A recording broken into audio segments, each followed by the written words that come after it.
A paz do Senhor, povo lindo de Deus, para você que é novo por aqui, eu sou a diaconisa Tânia Anjos, sou professora de Escola Bíblica Dominical. Estamos estudando nesse segundo trimestre as lições bíblicas da editora CPAD para a classe dos jovens. E já vou pedir para você não deixar de curtir, comentar, compartilhar pelo menos com mais uma pessoa que você estará ajudando esse canal a levar o ensino da Palavra de Deus. O tema desse trimestre é o cuidado de Deus com o corpo de Cristo, lições da carta do apóstolo Paulo aos Coríntios para os nossos dias. A lição de hoje é a lição 11, que tem o tema Paulo responde questões a respeito do casamento. O texto do dia nos diz assim: mas, se não pode conter-se, casem-se, porque é melhor casar do que abrasar-se. 1 Coríntios capítulo 7, versículo 9. A síntese nos diz assim: o casamento deve ser no Senhor, bem planejado e realizado de forma segura para amenizar dificuldades de uma vida a dois. Os objetivos da lição é o seguinte: conscientizar de que o casamento é bom, mostrar a indissolubilidade do casamento, saber que o casamento não pode ser usado como fuga. O texto bíblico base dessa lição é 1 Coríntios, capítulo 7, do versículo 1 ao 14. A introdução, aqui a gente começa essa sessão da 1 Coríntios, capítulo 7, que vão falar de questões específicas feitas a ele por carta pelos cristãos de Coríntios. Os membros da igreja de Corinto tinham muitas dúvidas a respeito de várias coisas, inclusive a respeito do casamento e da castidade. Graças ao questionamento deles, nós temos registrado no cânon bíblico várias orientações sobre o assunto. Paulo recomenda o casamento como um projeto de Deus e algo bom. Entretanto, ele inclui algumas regras para que o matrimônio seja benéfico para a vida espiritual do casal e das famílias envolvidas. Tópico 1, o casamento é bom. Subtópico 1, o relacionamento sexual é para o casamento heterossexual e monogâmico. A igreja em Corinto havia se tornado uma das maiores daquela região e os padrões morais dos novos convertidos eram bem diferentes do estilo de vida das outras pessoas que moravam na cidade. Por isso, surgem algumas dúvidas acerca do casamento que precisavam ser esclarecidas pelo apóstolo. O que ele fazia por meio das cartas. Naquele tempo, surgia nas igrejas ensinamentos com tendências gnósticas, que consideravam o corpo mau e o espírito bom. Tal pensamento provocava dois tipos de comportamento. São eles: fazer o que bem entender com o próprio corpo, uma vez que a crença era de que o espírito não seria afetado. Mortificar os desejos do corpo, uma vez que a crença era de que o corpo era matéria má. Portanto, os dois extremos eram ruins. Paulo estava respondendo a um questionamento da igreja em relação ao segundo comportamento. O cristão pode se abster do relacionamento sexual no casamento? Então, na igreja de Corinto, irmãos, havia dois extremos ali. O primeiro grupo que pensava que o sexo era pecado, mesmo no casamento. Esse grupo defendia que o celibato é um estado moralmente superior ao casamento. O segundo grupo, talvez formado pela maioria dos judeus, julgava que o casamento não era opcional, mas obrigatório. Para ele, o celibato era uma posição moralmente inferior ao casamento. Então, para os que eram judeus, para os que ainda viviam com toda aquela formalidade, com aquela crença, com aqueles costumes antigos ainda, que vem de geração a geração, para esses, o casamento era obrigatório, era até vergonhoso um homem não casar e não ter filhos, então era obrigatório. E já tinha aqueles que achavam que era melhor, já que no pensamento deles sexo era pecado. Então, no pensamento deles, mesmo estando casado, era melhor não fazer sexo, já que a cidade toda ela permeava a imoralidade. Então, já que isso é o problema, então não vamos fazer. Mas então Paulo veio orientando aos casados e aos solteiros como se deve viver em Cristo. Subtópico 2, Paulo recomenda o casamento. Ele afirma que bom seria que o homem não tocasse em mulher. Ele defende tal ideia pois a igreja do Senhor estava no início e havia urgência na pregação do evangelho, o que muitas vezes exigia uma dedicação exclusiva. No entanto, ele pondera de uma forma mais ampla e completamente a sua resposta, mas por causa da prostituição, cada um tem a sua própria mulher e cada uma tem seu próprio marido. A promiscuidade em Coríntio era tão intensa que só o fato de uma moça se identificar como moradora da cidade já seria motivo para considerá-la uma prostituta. O apóstolo cita a prostituição na cidade como um perigo para os que queriam ficar solteiros e para os casais que estavam se abstendo do relacionamento sexual. Ele reconhecia que poucas pessoas teriam disposição necessária para manter inativa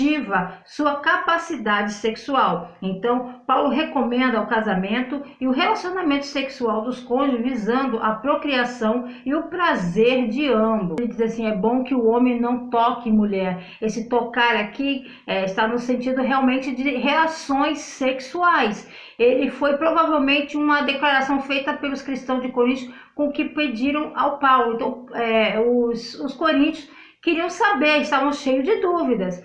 Como nós, como jovens, tem muitas dúvidas em relação a isso e geralmente, muitas das vezes, é um tabu e não se fala. Então, pessoas casadas, Paulo está orientando, deveriam fazer sexo regularmente para a saúde do corpo e do casamento. Ele insiste por causa da tentação de se envolver em imoralidade sexual.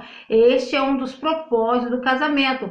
Paulo insiste pelo desígnio de Deus. O casamento é um vínculo tão íntimo que tanto o marido quanto a mulher têm autoridade um sobre o corpo do outro. Eles não devem privar-se um do outro, exceto sob condições específicas e por momentos específicos, a fim de evitar de se tornarem alvos de tentação de Satanás para o pecado sexual. Então, as obrigações devem ser recíprocas. O marido pague a mulher devida benevolência e da mesma sorte a mulher ao marido. Está no capítulo 7, versículo 3 e 4 de 1 Coríntios. Ou seja, cumpra com seus deveres conjugais. O verbo pague deixa claro que não se trata de um favor, mas de uma obrigação do marido para com a esposa e da esposa para com o marido. Isso não faz compreender que o ato sexual não visa somente a procriação, mas a satisfação mútua. O casamento é uma proteção contra a fornicação, que é o ato sexual que não é entre os cônjuges. Então, Paulo vem orientando isso. Não, o sexo não é pecado dentro do casamento, e aqueles que não conseguem, porque ele sabe que o ser humano, ele tinha esse entendimento, que o ser humano tinha suas incontinências, tinha suas vontades sexuais, então era melhor casar do que ficar em pecado, pegando as prostitutas, dando-se o seu corpo, achando que seu corpo não tinha nenhuma importância, como nós estudamos na outra lição, e tem sua importância.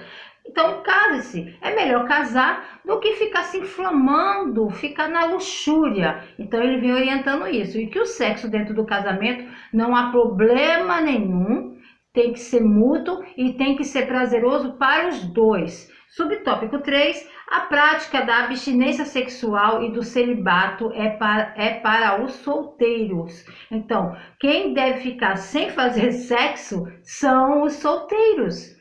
Alguns membros da igreja, incluindo os casados, começaram a utilizar a abstinência sexual como forma de controle dos seus desejos sexuais. Isso se tornou um grande problema, pois não se imagina um casamento em que um dos cônjuges vê o relacionamento sexual como algo desprezível, enquanto o outro vê como algo essencial e necessário. Então, um casamento tem que haver a relação sexual, sim. Então, é muito difícil quando uma pessoa vê o sexo dentro do casamento como algo nojento, como algo impuro. Não, o sexo entre marido e mulher consensual, não há problema nenhum. Deus criou isso, irmãos.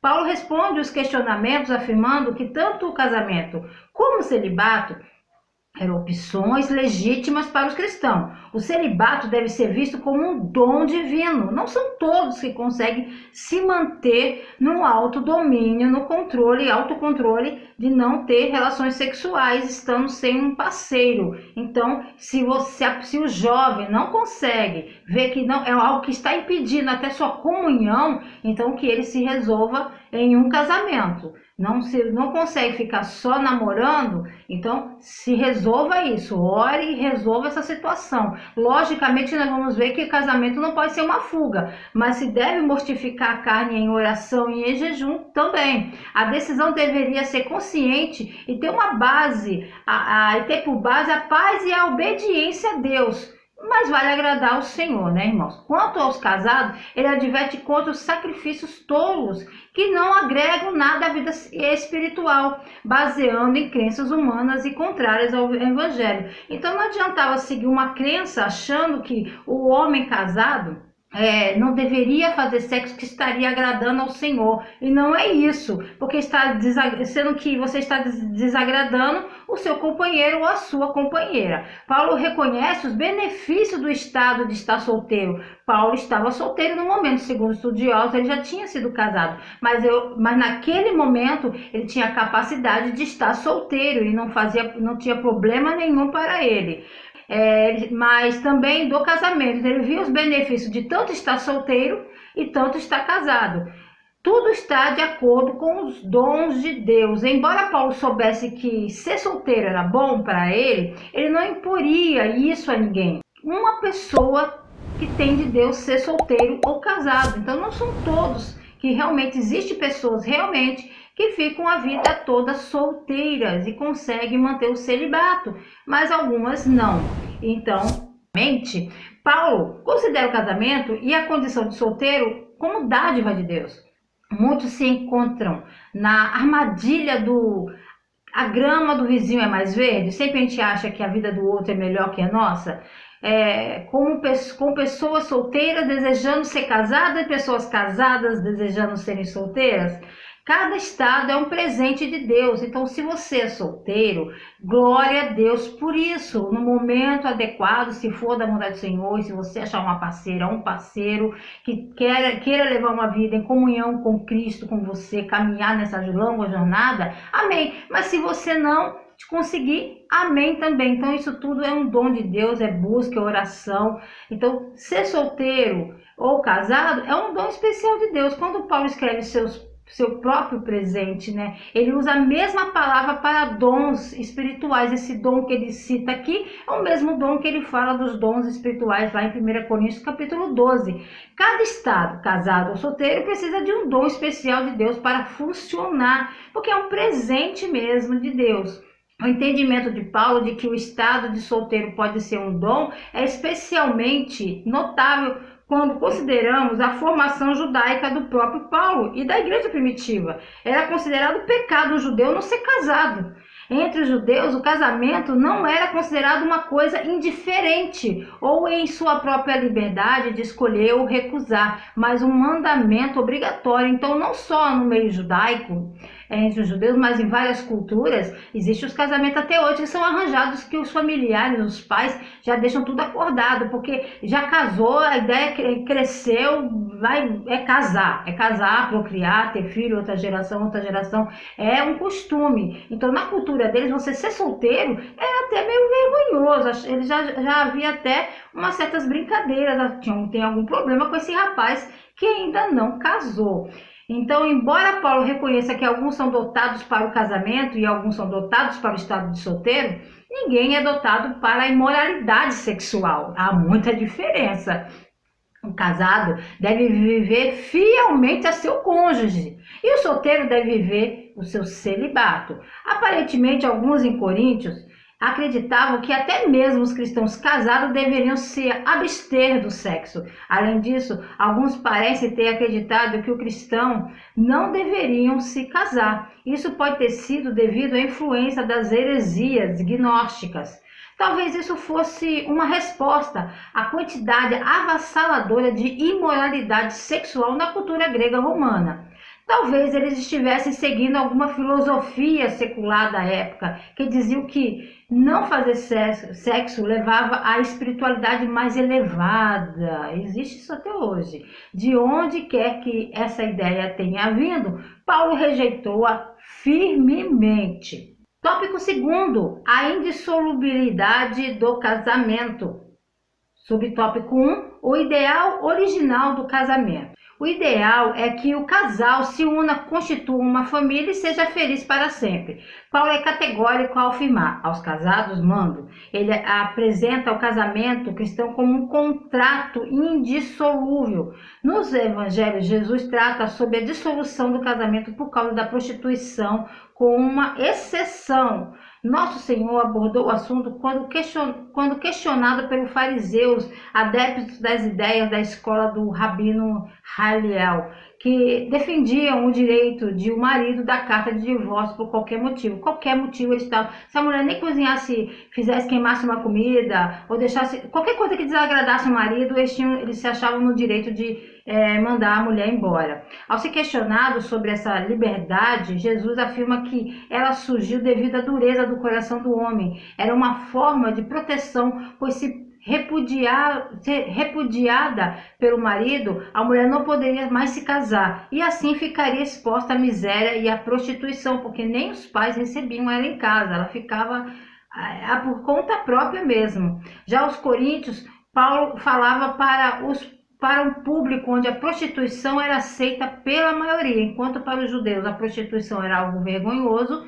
para os coríntios era algo muito natural, era algo até feito de uma forma que fosse religiosa também. Ninguém deve se divorciar tentando alcançar uma maior proximidade de Deus. Quer dizer, as pessoas achar que ficar solteiro, estar agradando mais o Senhor, vou repudiar minha esposa, vou separar do meu esposo para somente servir ao Senhor, sendo que você não tem a condição de ficar sem ter relações sexuais, achando que isso estará agradando ao Senhor, e não está. Deus deseja que o casamento seja um contrato vitalício, ininterrupto, exceto em casos muito específicos. O que são casados, o problema é a religiosidade, e o sexo não é sujo. Ele sim é sujo quando é fora do casamento, ele é imundo realmente. E os cristãos não devem se separar nem mesmo dos cônjuges descrentes, embora não devam resistir ser um cônjuge não salvo a os deixar. Ou seja, na verdade, ao permanecer no casamento, o crente pode ter a chance de levar o seu cônjuge a Cristo. Então, a ideia é, você está casado com uma pessoa que não é crente, você veio para Jesus, mas seu esposo não, ou vice-versa, você não tem que se largar dele e achar que tem que começar tudo de novo, não, vou largar dele, agora estou em Cristo, tudo é novo, vou arrumar um marido novo, ou uma esposa nova, não. Você tem que permanecer em seu casamento e crer que você pode realmente não salvar por testemunho, por amor. Você tem que levar a sua vida normalmente, nada mudou, você mudou em Cristo, a sua vida é nova em Cristo, mas ele ou ela é outra coisa. Então as pessoas aceitou Jesus, às vezes até orientam que tem que largar. Não tem que largar, se mantém. Então os cristãos não devem se separar nem mesmo dos cônjuges descrentes. Paulo está orientando a respeito disso, de forma alguma. Subtópico 2, casamento com descrente antes da conversão. A exceção de Paulo para o divórcio é no caso em que apenas um dos cônjuges se converte ao cristianismo, o que não era comum entre os judeus e os costumes grego-romanos, onde se supunha que a família, a casa, tivesse religião única. No entanto, mesmo na exceção, existia regra a ser seguida, ou seja, isso seria possível somente se o casal não conseguisse viver pacificamente na diversidade religiosa. Paulo orienta ao cônjuge cristão a preservação do casamento, caso o cônjuge não cristão concorde com sua decisão por Cristo. No sentido inverso do judaísmo, que defendia que a impureza manchava as coisas puras. Então, é como se fosse luz e trevas. O apóstolo defende que o cônjuge cristão santifica o cônjuge não cristão. Então, um pensamento romano era de uma forma e do judeu era de outra forma. Mas o que Cristo pensa disso? O que vale para nós é o pensamento de Deus, o que Deus determina para nós. Então, o que ele determina é isso, que o apóstolo defende que o cônjuge cristão santifica o cônjuge não cristão. Todavia, ele aconselha o divórcio caso o descrente queira separar-se. Então, no caso, não parte do cristão, do crente que está servindo o Senhor, e sim do descrente. Se o marido não é crente e a mulher é cristã, é crente, se o marido que não é crente não quiser mais permanecer com ela, amém, mas não pode partir dela, não pode partir dele que é cristão, tem que partir do descrente o divórcio, não havendo traição. Porque muitas das vezes a fé da outra pessoa realmente a convivência para o outro é insuportável. Então, só dessa maneira. A regra prática de Paulo é que ninguém deve procurar mudar sua situação na vida depois de vir a fé em Cristo. O contexto aqui é o de pessoas forçando mudanças desnecessárias pelos motivos errados. Paulo incentiva os cristãos nascidos de novo a permanecerem como são, no sentido de seu estado de vida. Isso significa que eles são casados, ou se eles são circuncidados, ou se eles são escravos, ou se eles são livres, embora os escravos devam acolher a liberdade se disponível. Em Cristo, os escravos são de fato livres, e os cristãos livres são escravos de Cristo. Então, não é para fazer mudanças, como alguns acham, agora você tem que largar seu marido porque você se converteu e ele não é isso. Se a convivência for boa e for saudável, amém. Isso, mas de qualquer forma, como eu já disse, tem que partir dele ou dela que não está servindo ao Senhor. Subtópico 3. O divórcio não faz parte do plano original de Deus, de maneira alguma. Mesmo porque a visão bíblica é que o casamento é a mesma coisa, é a figura do casamento da noiva de Cristo, né? Então não pode, o original, a vontade de Deus é que vá até a morte. Os coríntios precisavam de instruções específicas a respeito do casamento e do divórcio, pois estavam vivendo em uma sociedade de padrões morais contrários às escrituras sagradas. Jesus deixou bem claro que o plano original de Deus para a família não havia espaço para o divórcio. Ele mostrou que o divórcio foi permitido devido à dureza do coração dos homens. Pela dureza do vosso coração vos deixou ele escrito esse mandamento. Está em Marcos capítulo 10, versículo 5. Paulo era um homem de Deus, um apóstolo que conhecia bem os ensinos do mestre. Por isso, advertiu aos coríntios quanto à permanência no casamento, afirmando que estás ligado à mulher, não busque separar-te. Estás livre de mulher, não busque mulher.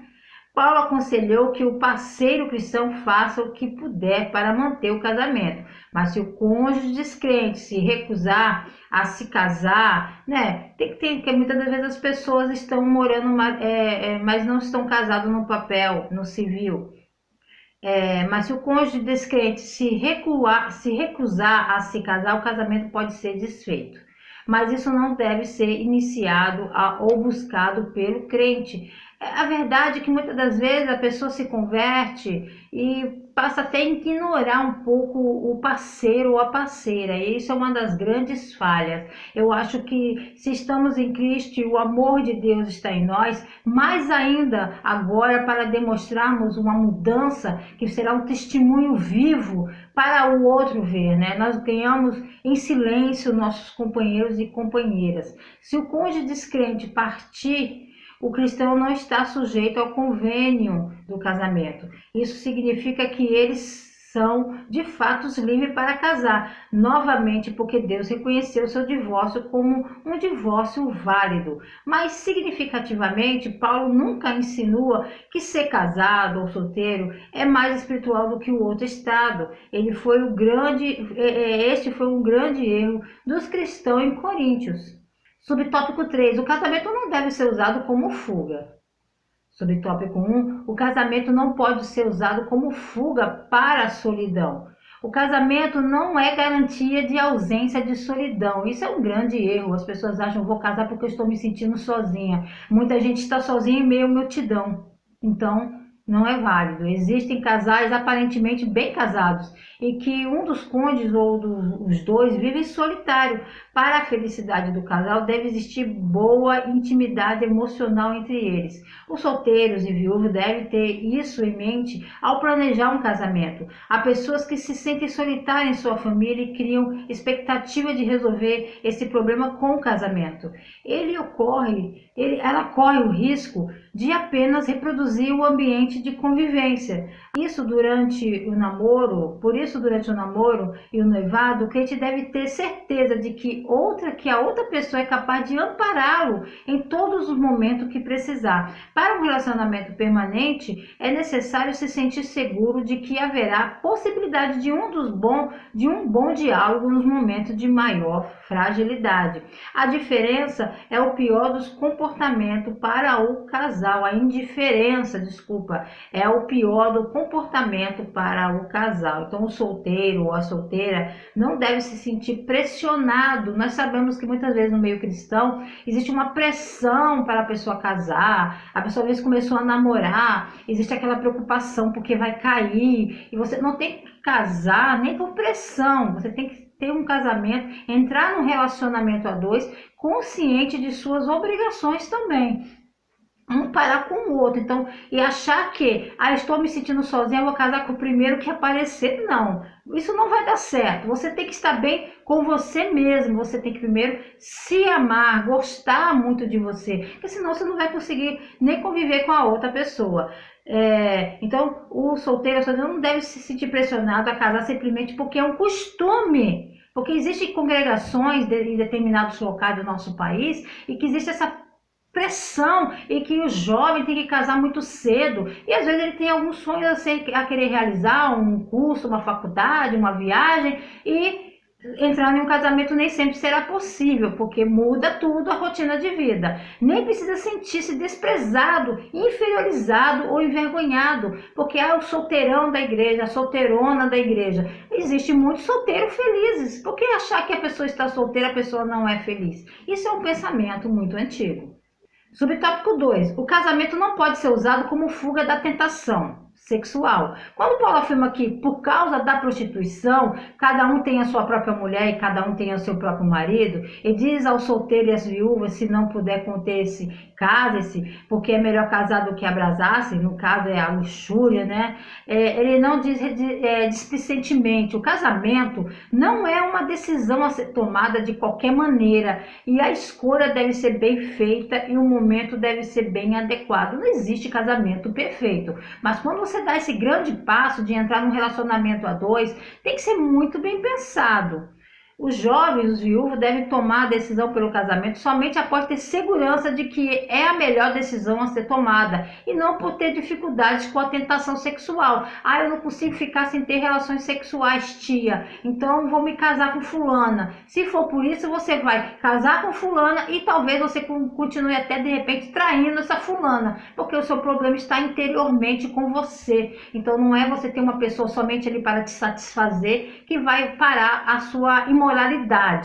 O casamento é para ser feliz e fazer o outro feliz. O casamento também não é garantia de plena satisfação sexual, que é algo que todo mundo pensa que é todo dia. Porque quando está namorando é uma coisa, mas quando casa as coisas mudam muito. Por quê? Porque a vida a dois é diferente. E além da sua vida a dois, uma preocupação uma com a outra, existe as questões financeiras e as questões do dia a dia que vai afetando sim o relacionamento do casal. Por isso, a recomendação de Paulo em 1 Coríntios capítulo 7, versículo 3 ao 5, dentre outras, né, que ele está orientando, ele vem falando sobre isso. Dependendo da situação, Paulo afirma que é melhor ficar solteiro. Subtópico 3, o casamento não pode ser usado como fuga das dificuldades da vida. A vida tem suas dificuldades, angústias e sofrimento e varia de pessoa para pessoa. Algumas pessoas veem no casamento uma oportunidade de fugir de alguns desses problemas. Eu vou casar porque eu não aguento mais meu pai, eu não aguento mais minha mãe, eu não aguento mais isso. Não. Você vai ter problemas também, todos nós teremos problemas. Todavia, essa não é a melhor forma de entrar em um casamento. A pesquisa a respeito dos motivos na escolha do cônjuge aponta, dentre as principais motivações, a transgeracionalidade, que é a busca por similaridades ou por complementaridades. O que quer dizer isso? A transgeracionalidade consiste no processo transmitido de uma geração à outra, mantendo-se presentes ao longo da história familiar. Então, assim diz respeito a padrões relacionais que se repetem, ainda que as pessoas envolvidas não percebam. Então, isso faz com que as pessoas acabem, por exemplo, existem pessoas que casam primo com prima. Porque meu pai foi casado com a prima, não tem problema nenhum, nenhuma criança nasceu com nenhum problema genético, aí casa também. Eu conheço famílias que são tudo casadas entre primos.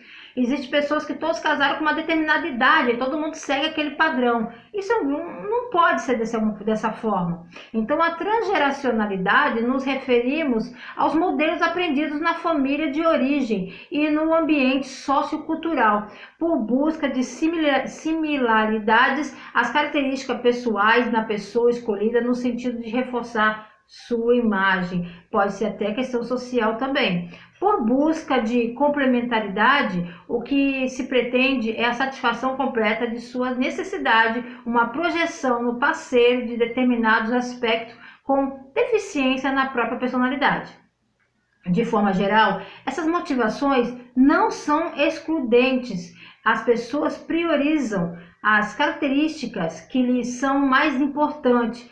Para o cristão, os princípios gerados a partir do Evangelho devem ser priorizados e ajustados às principais motivações. O matrimônio, irmãos, implica num compromisso mútuo e voluntário que dura até a morte do cônjuge. A família estável e temente a Deus é a pedra fundamental da comunidade ou não bem-sucedida.